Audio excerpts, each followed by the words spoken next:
अस्सलाम वालेकुम, मैं हूं अमजद शब्बीर और आप अपना यूट्यूब चैनल देख रहे हैं। नाज़रीन, जब से इमरान खान साहब ने खुफिया वीडियो रिकॉर्ड करवाने के हवाले से बात की है अपने मुख्तलिफ जलसों में, बल्कि साबका 2 जलसों में, जैसे कि उन्होंने सियालकोट जलसे में भी इस चीज़ का ज़िक्र किया था। तो साथ ही जो खान साहब के मुखालिफिन हैं, उनकी नज़रें आजकल खान साहब के मोबाइल फ़ोन्स के ऊपर हैं। और सियालकोट जलसे के दौरान आपके 2 मोबाइल फ़ोन्स भी चोरी हो गए हैं। इस हवाले से आपको अपडेट करूँगा इस व्लॉग में, और साथ ही आपको ये बताऊँगा कि कौमी असम्बली, उम्मीद है कि आइंदा आने वाले 48 घंटों में कौमी असम्बली को तहलील कर दिया जाएगा। और साथ ही जो है वो नए इलेक्शंस के हवाले से कोई डेट भी अनाउंस की जाएगी, और निगरान वज़ीर-ए-आज़म का भी ऐलान मुतवक्को है। इस हवाले से आपको अपडेट करूँगा इस व्लॉग में। और साथ ही आपको बताऊंगा कि आजकल पाकिस्तान में से चाइनीज़ टीचर्स पाकिस्तान को छोड़कर जा रहे हैं। जब से आपने देखा कि कराची यूनिवर्सिटी में चीनी टीचर्स के ऊपर जब से खुद कुछ हमला हुआ है, तब से लेकर अब तक बहुत सारे चाइनीज़ टीचर्स जो हैं वो पाकिस्तान को छोड़ के जा चुके हैं, जो कि एक बहुत अफसोसनाक ख़बर है। इस हवाले से पाकिस्तान में क्या पेशरफ्त हुई है, किस किस्म का इजलास हुआ है चाइनीज़ की सिक्योरिटी को लेकर, तो इस हवाले से भी नाज़रीन आपको अपडेट करूंगा। लेकिन सबसे पहले आपके साथ शहबाज गिल का एक मैं ट्वीट शेयर करता हूं, जिसमें उन्होंने इमरान खान साहब के जो है वो 2 मोबाइल फ़ोन्स के चोरी होने की जो है वो तस्दीक की है, और कहा है बहुत ही ज़बरदस्त अंदाज में कि आपको इसमें से वो कुछ नहीं मिलने वाला जो आप लेना चाहते हैं इन मोबाइल फ़ोन्स के ऊपर। शहबाज गिल साहब अपने ट्वीट में लिखते हैं, परसों सियालकोट में एक तरफ जानबूझकर इमरान खान को कोई सिक्योरिटी प्रोवाइड नहीं की गई, और दूसरी तरफ उनके 2 फ़ोन चोरी किए गए। यानी एक तो उन्हें सिक्योरिटी प्रोवाइड नहीं की गई, जिसके बारे में कहा जा रहा था कि शहबाज शरीफ साहब ने भी कहा था कि खान साहब को फुल प्रूफ सिक्योरिटी दी जाए, लेकिन किसी किस्म की कोई सिक्योरिटी प्रोवाइड नहीं की गई, बल्कि न सिर्फ सिक्योरिटी प्रोवाइड की गई, बल्कि साथ ही आपके 2 मोबाइल फ़ोन्स भी चोरी कर लिए। आप तो बिल्कुल बौखला गए हैं। शहबाज गिल साहब अपने ट्वीट में लिखते हैं कि जो खान साहब के मुखालिफिन हैं, ख़ास तौर पर आजकल तो इस्टेब्लिशमेंट के ऊपर वो तंज़ करते हैं, आप तो बिल्कुल ही बौखला गए हैं। खान ने जो वीडियो बयान रिकॉर्ड करवाया है वो इन फ़ोनों से नहीं मिलना। इमरान खान के जलसागाह जाने के बाद एयरपोर्ट से फ़ोन चोरी करवाए गए। यानी जैसे ही इमरान खान साहब एयरपोर्ट से पहुँचते हैं जलसागाह सियालकोट में, तो वहाँ से फिर एयरपोर्ट से आपके मोबाइल फ़ोन्स को जो है वो चोरी किया जाता है। और गालिब इम्कान ये है कि ये इसलिए चोरी किए गए हैं कि खान साहब की उस वीडियो को वहाँ से लिया जाए, देखा जाए कि खान साहब ने उस वीडियो में क्या कहा है, और किन चेहरों को बेनकाब करने की जो है वो भरपूर कोशिश की गई है। तो मैं समझता हूँ कि खान साहब के साथ पूरी आवाम को खड़े होना चाहिए। अल्लाह ताला खान साहब की ज़िंदगी को जो है वो दवाम बख्शे, और हम सब पाकिस्तानियों को उनकी बैक पर कम अज़ कम इस वक्त लाजमी खड़ा होना चाहिए। उसकी रीज़न ये है कि अब ये किसी एक पार्टी की बात नहीं है, बल्कि अब ये एक निज़ाम की बात है, और पाकिस्तान में उस तबके के ख़िलाफ़ उनकी ये जंग है जिस तबके ने पाकिस्तान को दबोच के रखा हुआ है। मैंने आपको लास्ट टाइम भी अपनी एक लास्ट वीक व्लॉग में भी मैंने आपको इस हवाले से मुख्तसर सा आगाह किया था। बढ़ते हैं कौमी असम्बली की तहलील की जो है वो ख़बरें गूंज रही हैं, और गालिब इम्कान ये है कि आइंदा आने वाले 48 घंटों में कौमी असम्बली को तहलील कर दिया जाएगा, निगरान वज़ीर-ए-आज़म का भी ऐलान होगा, और फिर सब कुछ लपेट दिया जाएगा और एक नए इलेक्शंस की तरफ पूरे सिस्टम को लेकर जाया जाएगा, और यही एक सबसे बेहतरीन हल है।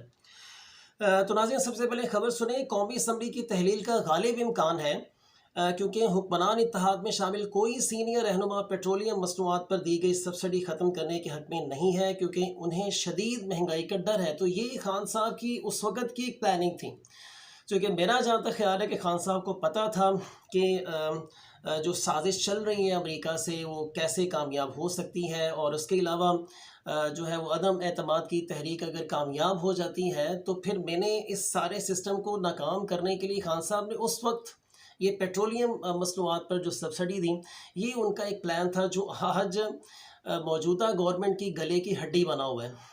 ना तो वो अब ये पेट्रोलियम पर सब्सिडी दे सकते हैं, और ना ही ख़त्म कर सकते हैं। ख़त्म करते हैं तो महंगाई का तूफ़ान आएगा और ये पिट जाएंगे, और इन्हें इसकी सियासी कीमत अदा करना पड़ेगी। तो हुक्मरान जमात में बहुत सारे ऐसे लोग हैं जो इस बात के अगेंस्ट हैं कि इस सब्सिडी को जो है वो फ़ौरन ख़त्म किया जाए, बल्कि ज़्यादातर लोग ये कहते हैं कि हमें इलेक्शंस में जाना चाहिए, تاکہ سبسڈی ہم ختم نہ کریں، نگران گورنمنٹ پر اس چیز کو ڈالا جائے تاکہ ہمیں اس کی سیاسی قیمت ادا نہ کرنی پڑے۔ نون لیگ بھی اس چیز پر راضی ہے کہ فوری الیکشنز ہونے چاہیے، اس کے علاوہ مولانا فضل الرحمان وغیرہ سب یہ اس چیز پر راضی ہیں کہ ارلی الیکشنز ہونے چاہیے، سوائے زرداری صاحب کے۔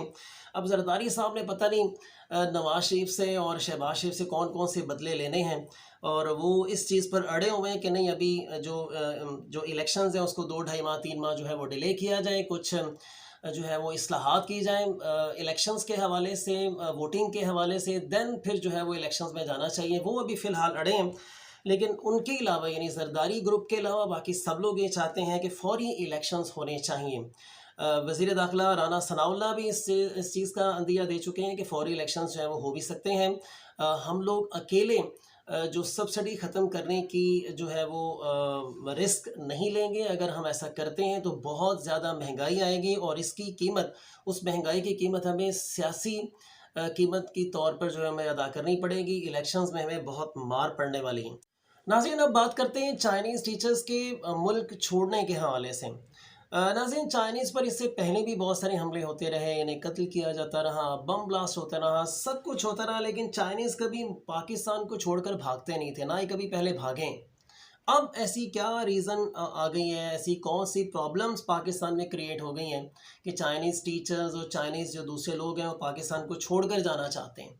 بلکہ آپ نے دیکھا کہ کراچی یونیورسٹی سے جتنے بھی پاکستان میں چائنیز ٹیچرز تھے جو وہاں پہ لینگویج وغیرہ کے کورسز کروا رہے تھے، اور دیگر مختلف قسم کی کورسز تھے کراچی یونیورسٹی میں جو کروائے جا رہے تھے، بلکہ BS لیول تک کے جو ہیں وہ کورسز کروائے جا رہے تھے، وہ سب کے سب چائنیز پاکستان چھوڑ کر چلے گئے۔ ناظرین دراصل چائنیز کو یہ اندازہ ہو رہا ہے کہ شاید پاکستان آج بھی 1960 کی دہائی والا ہی ہے، یعنی جب پاکستان کو امریکہ کی ایک کال آنی ہے اور پاکستان نے امریکہ کی ایک کال پر اپنے ملک کی دھجیاں اڑا دینی ہیں، اپنے ملک میں تماشا لگوا لینا ہے، ہر وہ کام کرنا ہے جس میں امریکہ کا فائدہ ہو اور پاکستان کا نقصان ہو، تو چائنیز یہ سمجھتے ہیں کہ شاید پاکستان آج بھی اسی سوچ کے حوالے سے ہی چل رہا ہے کہ ہم نے امریکہ کو راضی کرنا ہے، باقی دنیا چاہے بھاڑ میں جائے۔ تو شاید ایک تو ناظرین یہ وجہ ہے کہ چائنیز اس وقت دل برداشتہ ہو گئے ہیں کہ ہم ان لوگوں پہ محنت بھی کر رہے ہیں، انہیں سنوار بھی رہے ہیں، انہیں ٹھیک بھی کر رہے ہیں، ان پہ اربوں ڈالرز بھی خرچ کر رہے ہیں، تو یہ سب کچھ کرنے کے بعد بھی اگر انہوں نے امریکہ کا غلام ہی رہنا ہے، امریکہ کی ہی باتیں ماننی ہیں، اپنے حوالے سے اپنے حساب سے نہیں دیکھنا کہ کون سی چیز ہمارے لیے صحیح ہے اور کون سی چیز غلط ہے، تو پھر ہمیں ان کے ساتھ نہیں رہنا چاہیے۔ وہ دل برداشتہ ہو کر یہاں سے چلیں گئے۔ ہم سب کوشش کریں گے، ہمارے جو پاکستانی اچھے جو حکمران ہیں، اچھے جو لوگ ہیں، وہ انہیں دوبارہ سے بھی لانے کی کوشش کریں گے، لیکن فی الحال وہ بہت فرسٹریٹڈ ہیں، وہ پاکستان کو چھوڑ کر جو ہے وہ چلے گئے۔ ناظرین دوسری جو ریزن جس کی چائنا نے بھی پاکستان کے ساتھ احتجاج بھی پاکستان کے ساتھ کیا ہے کہ آپ لوگ پاکستان میں چائنیز کو جو سیکیورٹی فراہم کر رہے ہیں وہ بہت ہی لوز قسم کی سیکیورٹی ہے، سست قسم کی سیکیورٹی ہے آپ لوگوں کی۔ آپ نے بھی ناظرین دیکھا کہ ایک عورت وہاں پہ آ کر کافی دیر کھڑی رہتی ہے جہاں پہ وہ بم بلاسٹ کر رہی ہیں، وہاں پہ کیمراز بھی لگے ہیں لیکن کیمرے کو دیکھنے والا ہی کوئی نہیں ہے، یعنی کوئی جج کرنے والا ہی نہیں ہے کہ چائنیز موومنٹ سٹارٹ ہو چکی ہوئی ہے، چائنیز کی گاڑی آ جا رہی ہے، نہ ان کے آگے کوئی سیکیورٹی کی گاڑی ہے، نہ ان کے پیچھے کوئی سیکیورٹی کی گاڑی ہے، نہ کسی کو دیکھا جا رہا ہے کہ کون کہاں پہ کب سے لے کر کب تک کھڑا ہے، کتنے چکر لگا رہا ہے۔ ناظرین کچھ نہیں دیکھا گیا۔ چائنیز اس حوالے سے بھی بہت پریشان ہے کہ ہمیں آپ لوگوں نے فول پروف سیکیورٹی کے وعدے کیے لیکن آپ لوگوں نے ہمیں فول پروف سیکیورٹی نہیں دی۔ یہ سب بات ہماری آرمی کے اوپر جاتی ہے۔ ہماری آرمی کو یہ چاہیے تھا کہ پاکستان میں اگر آپ نے چائنیز کو کہا ہے کہ ہم آپ کو فول پروف سیکیورٹی دیں گے تو پھر آپ کو دینی چاہیے انہیں فول پروف سیکیورٹی، نہیں تو پھر اسی طرح ہوگا۔ چائنیز اگر یہاں سے بھاگیں گے تو اور بہت سارے انویسٹرز یہاں سے بھاگیں گے۔ آپ کو کیا لگتا ہے کہ اگر چائنیز یہاں سے اس طریقے سے جائیں گے تو کوئی اور لوگ یہاں پہ آئیں گے انویسٹمنٹ کرنے کے لیے؟ ایسا بالکل بھی نہیں ہوگا۔ ہم سب کو دعا کرنی چاہیے کہ اللہ تعالیٰ پاکستان کے حالات بہتر کرے، پاکستان کے سیکیورٹی اداروں کو ہوش کے ناخن لینے کی جو ہے وہ توفیق دیں۔ اپنا اور اپنے آس پاس کے لوگوں کا بہت سارا ناظرین خیال رکھیے گا۔ اللہ حافظ۔